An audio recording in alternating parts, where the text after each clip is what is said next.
Right. Tinokuchingamidzai zvizvarwa zvenyika yeZimbabwe, zvizukuru zvatovera vari kumativi mana enyika yeZimbabwe, kumavirira, kumabvazuva, kumadokero nevari kumaodzanyemba. Tiri kuno kumavirira enyika yeZimbabwe kudunhu rinoitwa Hwange, rinonzi Hwange Rural District. Tiri kushanda, tiri kuvaka awanotiwo the next generation of African villages.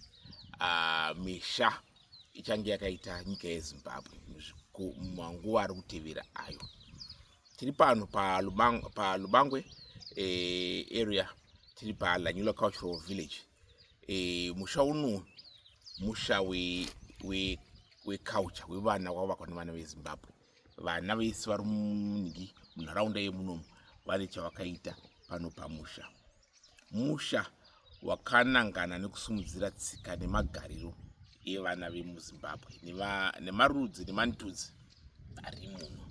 Hausi musha wekuti ndiwanangana, angave mandau, angave maxhosa, angave matswana, maluwale, mabarwe, mambire, vanamoyo, makalangas, ndebeles.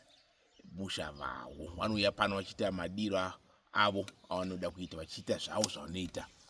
Angava nagwenyambira, pano panoitwa mabira pamusha pavo pavanoda, padzinotsikwa panapa jiti, vangave varidzi vejiti, vemurehwa vanobva kupi, pano ndipano pazvinoitwa. Ndomusha wejiti, ndomusha wanagwenyambira. So zvakadaro vana veZimbabwe pavanoshanya mati aiwa ndamboendawo kumapopoma aZambezi, vamwe vanoti ndikuchinotimba, Musiyatunya, Shunguna Mutitima. Kune vamwe vanokudaidza kuti kuVictoria Falls. Ikoko kana muchinge makushanya muchigara pano muchienda ikoko, mukada vanagwenyambira, mukada chinyakare, vana vachidzidza kunhoroondo yeZimbabwe kuti yakatanga sei nyika inoi, ndipo inoiwana pano nhoroondo ichitaurwa nevana veZimbabwe. We are better in telling our own stories. Tisu tinotaura nyaya dzeZimbabwe, hadzitaurwi nangana wokunze kwenyika. Aiwa, vasina mabvi havasi vanotiudza kwatakabva nedzinde redu. Isusu pano tinokuudzai kwatakabva. So kana muchinge mafunga kushanya, titsvagei. Moti aiwa toda mbonosapotawo vana vevhu zvavakatigadzirira musha wekugara. Aiwa, mune pese pamunoda pekugara, mukada kuti tikurairei hanga, mukada kuti tikurairei huku, chamada chese, kana mbudzi tinokurairai, mukada zvinyenza, mazondo, zvese zviripo, muchibva mabatanidza nekushanya kumapopoma aZambezi.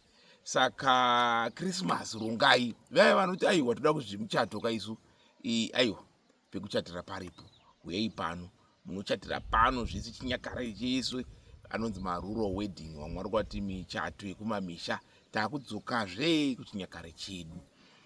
Pano ndopane anoti custodian yeculture, ndopanochengetwa tsika nemagariro evanhu. Zita rangu ndinonzi Tako, ndiri kumaruva eHwange kuLanyula Cultural Village. Tokuonai mauya.